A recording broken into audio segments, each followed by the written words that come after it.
Le mot fado vient du fatum en latin, qui a donné en français fatal, fatalité, qui a donné fada aussi.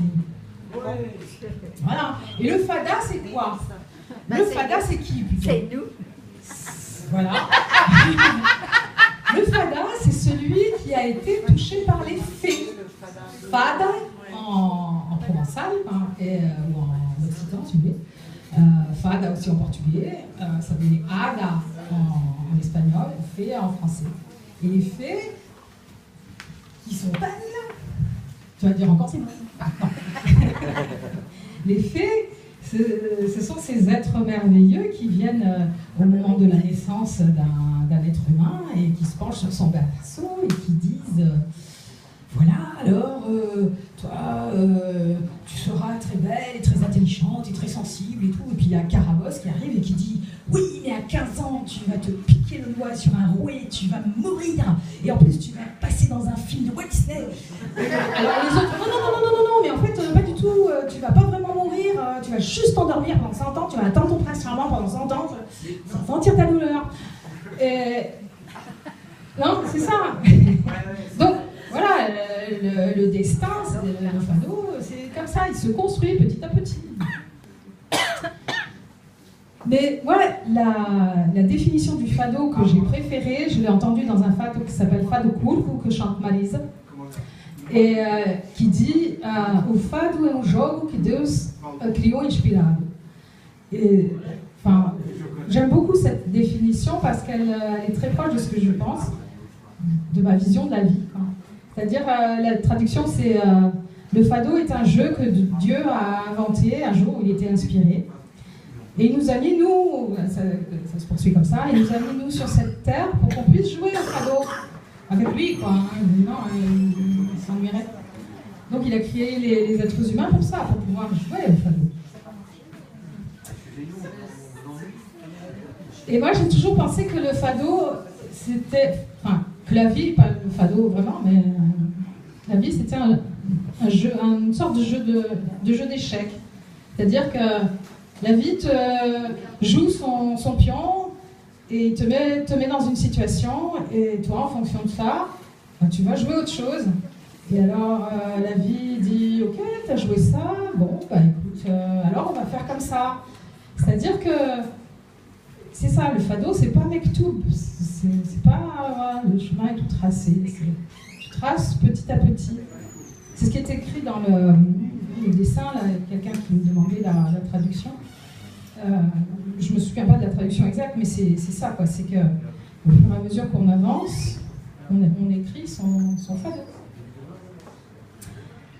Et donc, mon fado à moi, enfin cette partie de fado qui m'a amené à faire tout ça, a commencé avec cet épisode que j'ai peint ici, là, les deux mains, le petit tableau qui est encadré.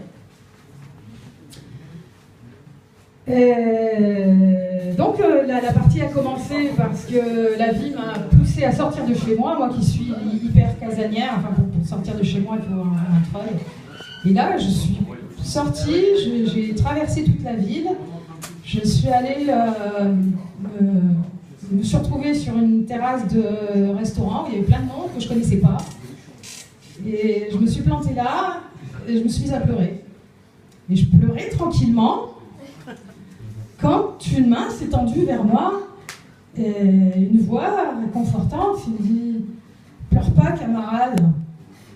Et je regarde, je vois un homme souriant, et j'étais là, tout empêtrée. Je me disais « Attends, mais qu'est-ce qu'il faut que je fasse? Il faut que je lui tende la main quand même, parce qu'il me tend sa main. » Et j'étais emmerdée parce qu'il me tendait la main gauche, alors moi je n'ai pas l'habitude. Normalement, je tends la main droite. Et j'étais toute à ma confusion quand j'ai été arrosée par de l'eau qui tombait du ciel. Et à ce moment-là, ça a été comme un baptême.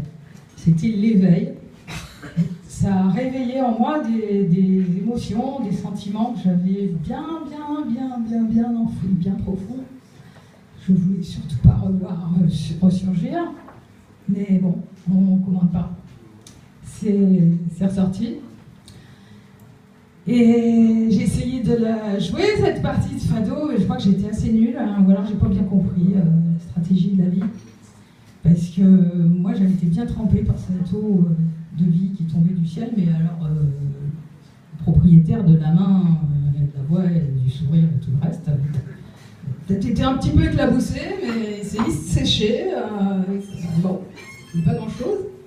Et moi, j'étais complètement sans dessus-dessous, je m'agitais dans tous les sens, j'étais perturbée, je ne dormais plus, j'avais une énergie d'enfer, mais j'en faisais rien du tout, j'arrivais à rien faire du tout. C'était terrible, c'est terrible d'avoir plein d'énergie, de ne pas savoir quoi en faire. Enfin, bon, j'assurais juste le minimum vital, hein. J'achetais les bières et le vin pour que les copines passaient à la maison, et en dehors de ça, ils ne ressentaient rien du tout, quoi.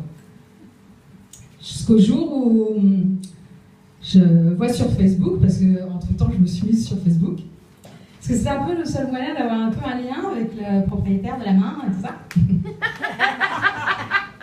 Et là, je vois que j'ai un ami, Vincent, qui jouait à Pertuis. Et je me suis dit, allez, changeons nos idées fixes, je vais à Pertuis, je m'invite chez des amis qui habitent à côté. Comme ils sont aussi libérés de leur responsabilité parentale comme moi, on va se faire un petit week-end d'adolescents attardés, c'est ce qu'on a fait. On a glandé tout le week-end. On est allé écouter quand même notre ami qui jouait et c'était bien. Et quand je suis revenue après ce week-end à Montpellier, chez moi, je me suis mise à écouter du fado et à boire du porto et à écouter du fado. Et là, tout d'un coup, je me dis, mais c'est fou, quoi. Les chanteurs racontent mon histoire. La première, c'était Fado da Procura, mais porque a gente não se encontra. Fado da Amália Mougem, qui dit, mais pourquoi est-ce qu'on ne se rencontre pas? Je cours partout dans les avenues, sur les places et tout, il n'y a pas moyen de te croiser. Et moi, vu mon énergie, je courais partout. Je me disais, attends, la vie nous a mis en présence un jour, c'est forcé, on doit se retrouver, quoi. En fait, pas tellement. et à la fin du fado, donc elle dit, j'en ai marre, je vais aller en terrasse boire un coup. Et ça, c'était mon escapade à Pertuis. Et le fado qui me parlait le plus, c'est un fado que chante a Namora qui s'appelle O que foi que aconteceu, où elle dit moi je n'attendais rien et toi tu ne savais même pas que j'existais. Je t'avais pour ce je me suis retrouvée là parce que je devais y être et tu es apparu parce que tu devais apparaître. J'ai regardé vers toi et à ce moment-là, ma vie a basculé. C'est magnifique, hein. Mais c'est pas fini. Après, elle dit o que foi que aconteceu, onde foi que nos perdemos. C'est-à-dire, qu'est-ce qui s'est passé, à quel moment est-ce que nous nous sommes perdus? Parce que nous sommes perdus. Et maintenant, je suis plutôt dans le fado maldição. Donc, vous avez les paroles, là, si vous voulez savoir.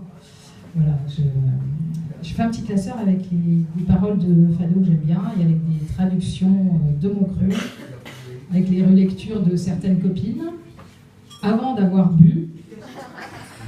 On a été super raisonnable, hein, on a bu après. Ouais. Non. C'est important de le préciser. Voilà. Et voilà, et ensuite, j'ai regardé surtout beaucoup de vidéos de fado, et là, ça m'a prise, j'ai eu vraiment une demande intérieure impérieuse, et il fallait que je me mette à peindre, à dessiner. Et quelquefois, j'étais dans la rue et je sentais une boule monter en moi. Et je savais que j'allais me mettre à pleurer et qu'il fallait que je rentre très vite chez moi pour dessiner. Et ça faisait du bien. C'était obligatoire. Il fallait que je fasse ça. Et il fallait que je fasse ça. C'est-à-dire, j'ai fait... oui, c'est très différent de ce que j'ai fait l'année dernière. Une peinture très, très réaliste, très dessinée. Et où il fallait que je sois attentive, il fallait que je fasse attention à à la moindre courbe, à la moindre inclinaison de ligne pour que ça ressemble à quelque chose, quoi. Et quand on est comme ça dans l'attention, qu'on essaye d'avoir une justesse de trait, une justesse des valeurs, on ne peut pas penser à autre chose. Et ça, c'est salvateur. Et donc, j'ai fait une première peinture. Et je suis venue voir Ali. Oui. Et je suis mis un peu dans mes petits souliers parce que je me dis, oh là là, je vais me proposer du fado ici. Je ne sais pas si ça va passer. Mais Ali, il ne voit jamais tout ce que je fais. Il n'a rien vu, d'ailleurs, il n'y avait rien à voir parce que j'en avais fait qu'un. Et que je ne lui ai même pas montré. Et voilà, il m'a ouvert les bras, son cœur, son antre, et il m'a encore dit oui. Et je te remercie, Ali. Je remercie Ali, pas Ali, mais la vie, parce que c'est presque pareil. Mais je m'embrouille. Parce que c'est une super rencontre. Merci. Et tu sais, Ali, comment on dit merci en portugais? On dit obrigado. Ce qui veut dire obligé, je te suis obligé. Obrigada, Ali. Muito obrigada. Voilà. Et merci à vous tous d'être venus. Muito obrigada.